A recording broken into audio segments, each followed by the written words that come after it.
ultimamente, mas vamos fazer deles limonada e foi o que fizemos hoje aqui.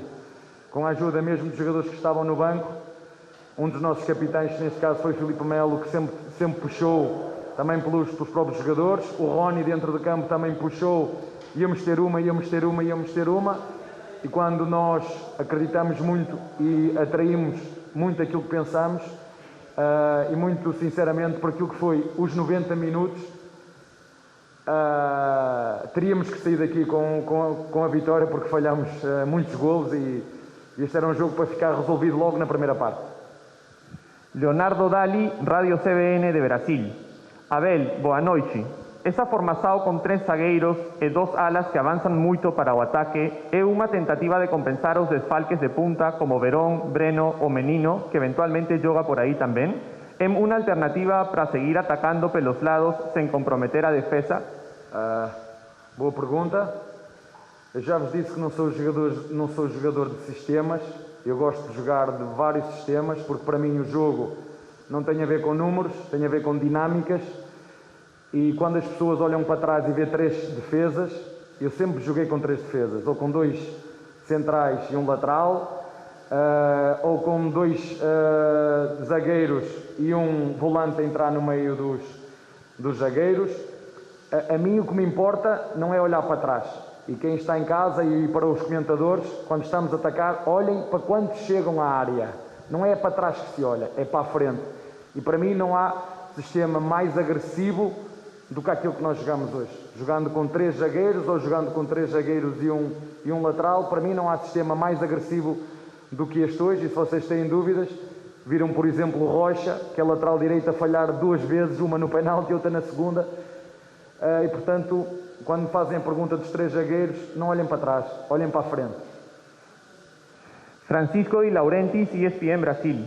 ¿Qué tipo de errores Palmeiras debe intentar corregir para el partido contra Independiente del Valle, que es un equipo muy superior a Universitario? O Independiente del Valle tem uma identidade muito própria, é um clube com uma identidade muito própria, não só de agora. É uma equipa que gosta de ter bola. Já o atual treinador que está no Inter, no Internacional, o Ramírez, teve muitos anos no clube. É uma equipa que tem por si só o gosto por ter a bola, tem muita posse de bola. O outro treinador que está, o português, trouxe-lhe para além daquilo que é a bola, a verticalidade e o ataque à profundidade. Será seguramente um jogo de Libertadores. Como disse, fizeram-me esta pergunta antes do início do jogo. Partimos todos. A montanha que nós escalámos o ano passado foi muito alta. Tivemos pouco tempo a estar lá em cima, porque tivemos competição logo a seguir, não é? Pouco tempo tivemos para desfrutar da vista e agora começamos todos no mesmo patamar. Portanto, há que dar os parabéns também ao Palmeiras, porque acho que é o 19º jogo fora, acho que é o 10º jogo fora com vitórias. É isso que nós queremos, é ganhar e de preferência prolongar o que fizemos até aos 20 minutos da segunda parte. Qualidade de jogo, ser agressivos ofensivamente, ter muita gente a chegar à área, independentemente se jogamos com 3 zagueiros, se jogamos com 4 defesas. O importante é ter muita gente a chegar à área. Última pregunta, profesor. De Pedro Ceballos Guillén, el medio Calle Deportiva de Perú. ¿Qué impresión se ha llevado de Universitario de Deportes como rival y cómo considera este tipo de reacción ante la adversidad que se le había pasado en el camino más allá del resultado final? La puedo repetir. ¿Qué impresión se ha llevado de Universitario de Deportes como rival?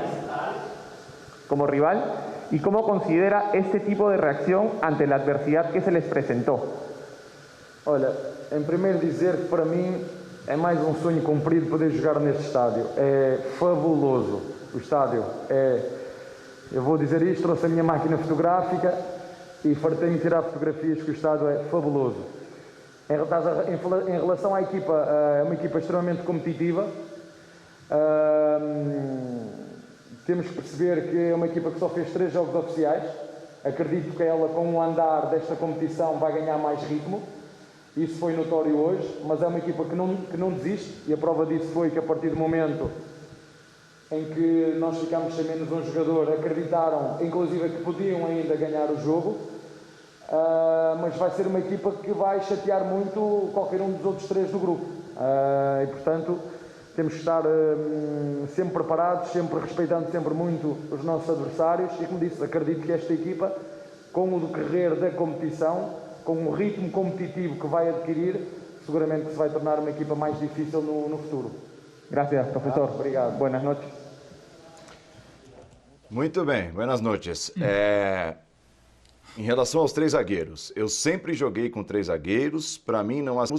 Quando vocês veem o time com 3 zagueiros, não olhem para trás, olhem para frente, Vitor Vini. Eu acho que ele se defendeu, talvez, imaginando que se tratava de um questionamento sobre Abel, você foi retranqueiro. E acho que não foi exatamente isso. A gente está querendo entender muito mais qual tipo de dinâmica que ele quer dar com esses 3 zagueiros. Sim, de fato, você espalhar os alas, você armar o meio leve como você armou, você lançar o time para frente como a gente viu uma tentativa no primeiro tempo, é interessante, é agressivo. Só que eu queria até poder entender melhor se ele buscou toda essa agressividade, até para a gente poder falar, olha, ele buscou, é interessante, lançando mão de uma nova alternativa, porém, contudo, entretanto, não deu tão certo no primeiro tempo, que era justamente o que se comentava na transmissão, o Zinho, o Jean, essa passagem pela lateral, essa abertura pelos alas, as pontas, abriu um pouco mais, acabou não funcionando. Acho que ele acabou se defendendo, nos explica muito bem que não é exatamente um sistema de retranca, é um sistema que se permite lançar, um sistema que se permite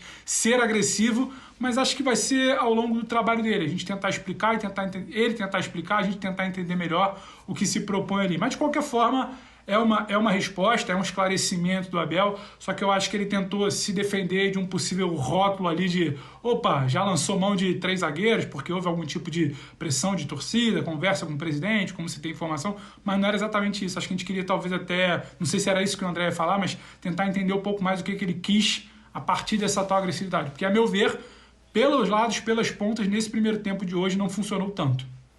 E infelizmente a entrevista não abriu espaço para as decisões tomadas no segundo tempo, para os erros que o Palmeiras cometeu e que acabaram colocando o resultado em dúvida por bastante tempo, até o último minuto, e a forma como o Palmeiras respondeu à igualdade em 2-2 com as substituições feitas por ele, Abel, e eventualmente com o gol da vitória. Eu só queria salientar uma coisa. As decisões tomadas por jogadores numa partida como essa, independentemente de haver público ou não no estádio, é claro que a atmosfera é outra, existe um ambiente de muito menor pressão, isso é muito evidente, os próprios jogadores falam a respeito disso no tom de tristeza, de crítica, então não tem nenhum jogador satisfeito por estar atuando em estádios vazios, evidentemente. Sim. Mas as decisões erradas tomadas hoje, principalmente a que leva à expulsão e o Palmeiras ficar em inferioridade numérica, são responsabilidade dos jogadores em campo. Um treinador, o seu sistema, aquilo que ele diz ou faz, pode influenciar numa equipe até uma determinada altura, até uma determinada condição. Então, talvez esse defensivismo do Abel para apresentar o seu sistema de hoje como uma maneira do time ser bastante ofensivo, exatamente o que ele disse, chegar com vários jogadores ao campo de ataque.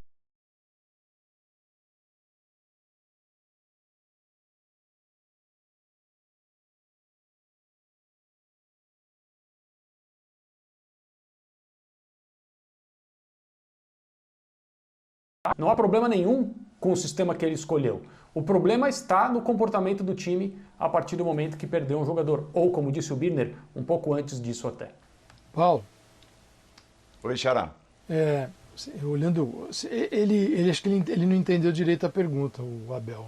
O meu entendimento não era nem de a pergunta que na verdade embute uma crítica, não tinha isso, era outra coisa. Mas ele acho que acostumado a isso, né? Então ele já se defendeu dessa forma. Se defendeu. Ter 3 ali atrás, você pode ter 4 zagueiros mesmo. Você pode, no lugar de laterais, ter 4 zagueiros e também não sair para jogar. Então, o mais importante, assim, é preciso notar a formação tática, isso faz parte do trabalho dele, do sistema e faz parte do nosso também. Então, mas a interação entre os setores e os jogadores é o mais importante. Então, assim, nessa linha de meio de campo, de 4, ele tinha Marcos Rocha e o Vitor Luiz. E 2 volantes muito jovens, que alternaram no jogo momentos brilhantes, porque os 2 volantes subiam para empurrar o time, o adversário, para trás. E conseguiu fazer isso, na entrada da área, distribuir, entrar, bater, chutar, finalizar, porque eles tinham também o respaldo de 3 zagueiros. Então, olha, se não tem 3 zagueiros, se fosse só 2, um desses volantes estaria fazendo o balanço defensivo da equipe e ele estaria mais próximo dos zagueiros do que das ações de ataque. Então, o número e o carimbo que o jogador entra, você entra em tal posição, carimba no braço dele. Isso não faz tanta diferença. Mas um volante de 21 anos, o Patrick, e o Danilo, um volante de 19 anos. Essa dupla que jogou hoje, que é uma dupla boa, mas a capacidade dessa dupla evoluir é enorme. É enorme. A gente não pode só olhar para 21 e 19 e achar que os caras já estão assim, dominando a Libertadores. A Libertadores fará muito bem a eles. Eles vão terminar a Libertadores de outra forma. E a gente não pode dizer quem é o titular hoje. Roda muito. Mas eu queria observar essa linha para entender que também ela teve altos e baixos. E o pênalti que ele comete, eu não lembro agora o adversário é fantástico. No momento que ele está com o braço erguido, o adversário dá um tranco, permitido, não foi nada ilegal, e na hora do contato, o braço dele vai direto para a bola. Senão a bola bateria no ombro. Então, assim, são detalhezinhos que sabe, um jogo de corpo ali com o adversário não deu, tinha passado tudo, não tinha acontecido nada. E ele acabou entrando porque ele enfia o braço na bola. Então, acho que essa formação do Palmeiras, a formação ainda pode render muito. Agora, o Luiz Adriano é um jogador que... Ainda não voltou. Luiz Adriano, né? Luiz Adriano, porque você tem ali essa linha de 4. Aí tem Rony, Luiz Adriano e Rafael Veiga. Cada um tem uma característica e uma missão nesse trio. O Luiz Adriano sai da área, leva a chapuletada. Na área ele não fica. A bola não para lá. Quando ele sai, ele toma falta. Então, o Luiz Adriano precisa também redefinir um pouquinho o papel dele na equipe. É por isso que o Palmeiras também queria um centroavante. Ficou o tempo todo aquela história do Borré e acabou morrendo. Esse é o João Pedro, o maior especialista do Brasil em geração de renda na internet e o único que já transformou a vida de mais de 30 mil alunos. Encare uma realidade. Para a crise não te derrubar, você precisa ganhar mais dinheiro. Conheça o passo a passo simples e garantido para faturar online pelo menos de 100 a 500 reais por dia, de forma quase automática. Clique agora no link na descrição do vídeo para transformar a sua vida e começar a lucrar hoje mesmo.